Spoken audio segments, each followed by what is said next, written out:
अस्सलाम वालेकुम dear student, hope you are doing well. Standard 6 and standard 7 Oxford syllabus में ये चैप्टर लीनियर इक्वेशन जो है ना, ये दोनों क्लासेस में टीच करवाया जाता है। स्टैंडर्ड 6 में भी है, स्टैंडर्ड 7 में भी। तो चैप्टर है linear equation. What is linear equation? Linear equation is an equation in which the power of the variable is always 1।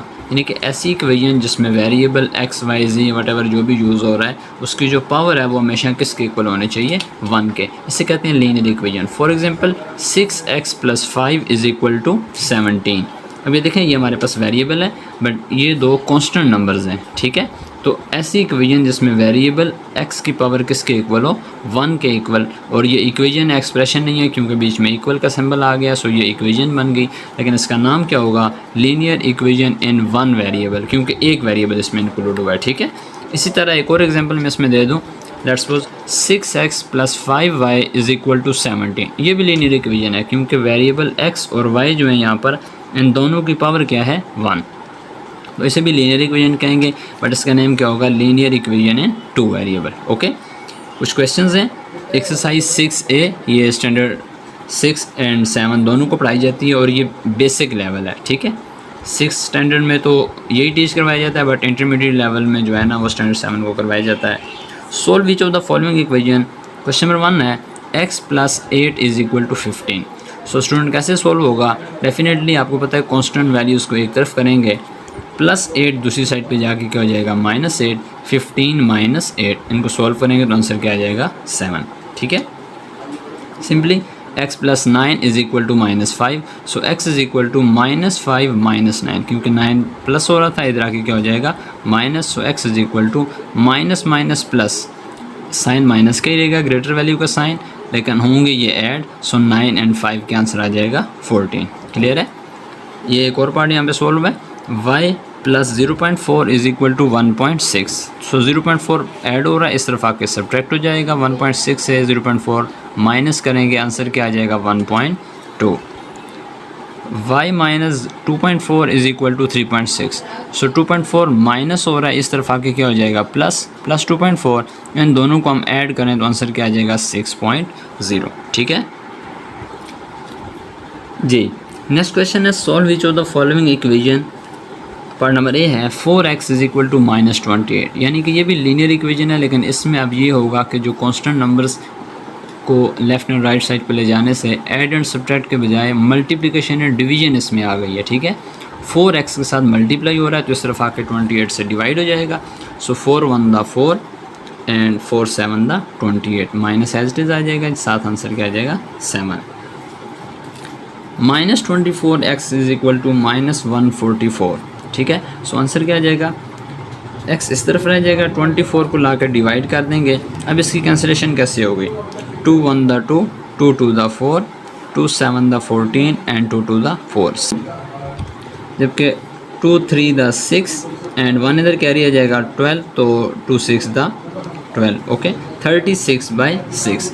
Again 2 पे भी कैंसिल आउट हो सकता है, लेकिन डायरेक्ट भी आप कैंसिल आउट कर सकते हैं। 6 × 1 = 6 एंड 6 × 6 = 36। तो आपके पास 6/1 यानी कि आंसर किसके इक्वल आ गया? x = 6। ओके, नेक्स्ट क्वेश्चन है 12 - 7x = 5। अब देखें, इसमें वेरिएबल वाली वैल्यू ये है, ये दो कांस्टेंट नंबर्स हैं, तो 12 को हम इस तरफ ले जाएंगे। ये 5 है, 12 प्लस का इधर आगे क्या हो जाएगा? -12। सो 5 - 12 के आंसर आ जाएगा -7। अब x को इधर ही रखेंगे, जबकि 7 को ला के डिवाइड कर देंगे। -7/-7, ठीक है। -7 ला के -7 से डिवाइड करेंगे, सो आपके पास आंसर क्या आ जाएगा? -7/7, माइनस से कैंसिल आउट हुआ। 7 × 1 = 7, 7 × 1 = 7। सो आंसर क्या आ जाएगा? 1। y = -18। 3 इधर प्लस हो रहा था, इधर आके माइनस हो जाएगा। -18 एंड -3, सो माइनस प्लस। 18 और 3 को हम ऐड करेंगे, क्या आंसर आ जाएगा? 21। जबकि -7 को ला के डिवाइड करेंगे। 7 × 1 = 7 एंड 7 × 3 = 21। सो 3/1, माइनस से कैंसिल आउट हो जाएगा, 3/1। सो y = 3, ये आपके पास आंसर आ जाएगा। नेक्स्ट क्वेश्चन है, ये इंटरमीडिएट लेवल में पढ़ाया जाता है स्टैंडर्ड 7 के लिए। Solve which of the following equation शुरू के बेसिक क्वेश्चन इसलिए करवाए गए कि वो स्टैंडर्ड 6 में जो है ना करवाए जाते हैं, जबकि स्टैंडर्ड 7 के लिए वो हेल्पफुल होंगे। वो बेसिक चीज़ें जब तक वो स्टूडेंट्स नहीं सीखेंगे तो स्टैंडर्ड 7 के बच्चे डायरेक्ट इन क्वेश्चन में थोड़ी सी उनको मुश्किल होगी। सो इसीलिए दोनों क्लासेस भी कवर हो जाएंगी और स्टैंडर्ड 7 को समझने में भी आसानी हो जाएगी। क्वेश्चन है जी, question number 8 part number A, -3 × 2 - x = 6x। ठीक है, अब सबसे पहले हम क्या करेंगे, -3 को 2 से मल्टीप्लाई करेंगे एंड यही -3 - x से भी मल्टीप्लाई हो जाएगा। सो माइनस माइनस प्लस हो जाएगा। आप इधर -3 × -x भी लिख सकते हैं, बट डायरेक्ट अगर आप सोल्व कर रहे हैं तो माइनस माइनस क्या हो जाएगा, plus. So 3 × 2 = 6 and 3x = 6x। Okay, अब वेरिएबल्स को एक तरफ करेंगे बट कांस्टेंट वैल्यूज़ को एक तरफ ही रहने देंगे। 3x प्लस का हो रहा है, इधर आके क्या हो जाएगा, माइनस। सो 6x में से अगर हम 3x सब्ट्रैक्ट करते हैं तो आपके पास क्या आंसर आ जाता है, 3x। 3 इधर आके डिवाइड हो जाएगा, 3 × 1 = 3 एंड 3 × 2 = 6। तो आंसर आपके पास x = -2। ये आपके पास फाइनली आंसर आ जाएगा। नेक्स्ट क्वेश्चन है 5 - 3x = -6 × x + 2। अब देखें लेफ्ट साइड तो एज इट इज़ है, इसको मल्टीप्लाई करेंगे, -6 को x के साथ मल्टीप्लाई करेंगे एज इट इज़ आ जाएगा, जबकि प्लस माइनस माइनस एंड 6 को मल्टीप्लाई करेंगे 2 के साथ, 6 × 2 = 12। अब वेरिएबल एक तरफ and constant values one side कर देंगे। -6x इधर आगे क्या हो जाएगा, +6x, ये वैसे ही है। 5 इधर आगे क्या हो जाएगा, माइनस। इस तरफ 12 वैसे ही है, जबकि 5 इधर आगे क्या हो जाएगा, माइनस। इन दोनों को सोल्व करेंगे, प्लस माइनस माइनस। 6x में से अगर आप 3x को माइनस करते हैं तो आपके पास आंसर क्या आ जाएगा, 3x = -17, क्योंकि माइनस माइनस क्या होता है, प्लस, बट ग्रेटर वैल्यू का साइन रहेगा माइनस का ही, तो 12 में से 12 और 5 को ऐड करेंगे तो आंसर क्या आ जाएगा, 17। तो ये तो आसानी से यहीं पे सॉल्व हो जाएगा। 3 को ला के डिवाइड कर दें, 3 × 1 = 3। अच्छा, 3 के टेबल पे ना 17 नहीं आता, तो यही आपके पास आंसर हो जाएगा जी। नेक्स्ट पार्ट है -3 × 9y + 2 = 2 × -4y - 7। इस -3 को एज इट इज़ 9y से मल्टीप्लाई करेंगे एंड -3 मल्टीप्लाई होगा 2 के साथ, 2 मल्टीप्लाई होगा -4।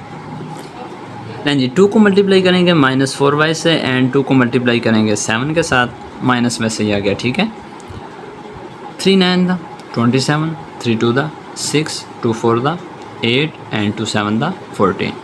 अब वेरिएबल्स एंड कांस्टेंट एक तरफ, -27y एंड -8y इधर आके क्या हो जाएगा, +8y। ये -14 वैसे ही है, जबकि -6 इधर आके क्या हो जाएगा, +6। इनको सोल्व करेंगे आगे तो प्लस माइनस माइनस 27 में से 8 माइनस करें तो आंसर क्या आ जाएगा, 19, क्योंकि ग्रेटर वैल्यू 27 है तो उसका साइन माइनस आ जाएगा। जबकि प्लस माइनस माइनस 14 में से 6 माइनस करेंगे तो क्या आंसर आ जाएगा, 8। वाई यहीं पर रहने दें, -19 वाई के साथ मल्टीप्लाई हो रहा है, सो इधर आके क्या हो जाएगा, डिवाइड।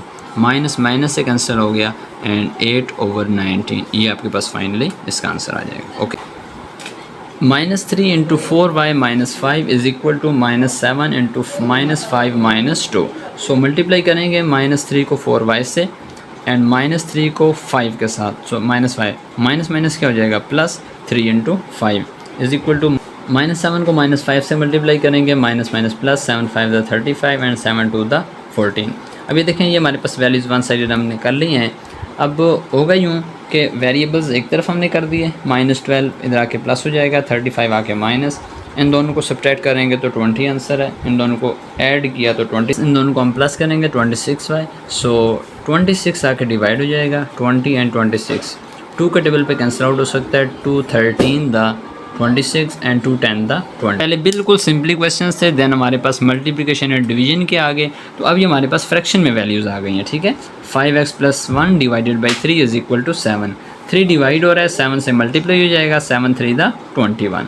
1 को बेटे ला के इससे माइनस कर दें, 21 में से 1 माइनस करें तो क्या आंसर आ जाता है, 20। जबकि 5 को ला के 20 से हम डिवाइड कर देंगे, 5 × 1 = 5 एंड 5 × 4 = 20। इंतहाई सिंपल सा क्वेश्चन है, x = 4। ओके हो गया, 3 डिवाइड हो रहा था, मल्टीप्लाई कर दिया, 3 × 7 = 21 और 1 को ला के माइनस कर दिया। जब दोनों को माइनस करें तो आंसर क्या आ जाएगा, 20 एंड 5 को डिवाइड करेंगे तो 5 × 4 = 20।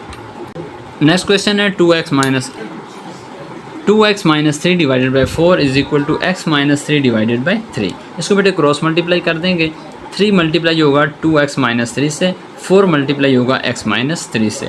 3 को 2 से मल्टीप्लाई करेंगे 3 इंटू 2x, एंड 3 को 3 से मल्टीप्लाई करेंगे, 4 को x से मल्टीप्लाई करेंगे, जबकि 4 को 3 से मल्टीप्लाई करेंगे। 3 2 द 6x, 3 3 द 9, 4x एंड 4 3 द 12। Okay, 6x minus 4x is equal to, ये 4x प्लस हो रहा था, इधर आके क्या हो जाएगा माइनस, जबकि माइनस 12 माइनस 9 इधर आके क्या हो जाएगा प्लस 9। 6x में से 4x अगर हम माइनस करते हैं तो आंसर क्या आ जाता है 2x। ग्रेटर वैल्यू का साइन 6 के साथ पॉजिटिव था, तो definitely positive 2x is equal to 12 plus minus, minus 12 में से 9 माइनस करें तो क्या आंसर आ जाएगा 3। So x is equal to -3 divided by 2, ये हमारे पास फाइनली इसका आंसर आ जाएगा। ओके, नेक्स्ट क्वेश्चन है 1/4 into 5y plus 4 is equal to 1/3 into 2y minus 1। जी स्टूडेंट्स, नेक्स्ट वैल्यू थी हमारे पास, इसको क्रॉस मल्टीप्लाई हमने कर दिया था 3 into 5y plus 4, but 4 into 2y minus 1। So for 2 the 8y and for 1 the 4, 3 5 the 15y, 3 4 the 12। So variable एक तरफ, कॉन्स्टेंट वैल्यूज एक तरफ, 15y माइनस 8y, जबकि -4 प्लस 12 इधर आके क्या हो जाएगा -12। 15 में से 8y को सॉल्व करेंगे तो हमारे पास क्या आ जाएगा 7y, माइनस माइनस प्लस 12 और 4 क्या आ जाएगा 16। सो y इज इक्वल टू -16/7, ये हमारे पास आंसर आ जाएगा। लास्ट क्वेश्चन था इसका 2y minus 1 divided by 5 minus y plus 3 is equal divided by 7। अब देखें ये क्वेश्चन होना था एलसीएम से सॉल्व, ठीक है, 5 एंड 7 का एलसीएम लेना था। तो बजाय हम एलसीएम लेने के क्यों ना हम इसको इस तरह करें कि माइनस को इक्वल के दूसरी साइड पे ले जाएंगे तो ये वैल्यू क्या हो जाएगी प्लस की। सो प्लस हो जाएगा y प्लस 3 डिवाइडेड बाई 7। तो अब तो हम इसको बड़ी आसानी से सॉल्व कर सकते हैं, वही मेथड क्रॉस मल्टीप्लाई, ठीक है। 7 को मल्टीप्लाई करेंगे 2y माइनस 1 से, एंड 5 को मल्टीप्लाई करेंगे y प्लस 3 से। 7 2 the 14, 7 1 the 7, 5y and 5 3 the 15। So 14y plus 5y इधर आके क्या हो जाएगा -5y, एंड -7 इधर आके क्या हो जाएगा +7। इन दोनों को हम सब्ट्रैक्ट करेंगे, प्लस माइनस माइनस 9y, और 15 और 7 को प्लस करेंगे तो क्या आंसर आ जाएगा 22, एंड 9 को डिवाइड कर देंगे। ओके हो गया स्टूडेंट्स, ये क्वेश्चंस जो थे स्टैंडर्ड 6 एंड 7 दोनों क्लासेस के लिए ऑक्सफोर्ड सिलेबस का जो मैथ है, तो ये उसके लिए तमाम स्टूडेंट्स के लिए हेल्पफुल होंगे। ओके स्टूडेंट्स, मिलते हैं नेक्स्ट एक वीडियो में इंशाल्लाह। बेस्ट ऑफ लक, अल्लाह हाफिज़।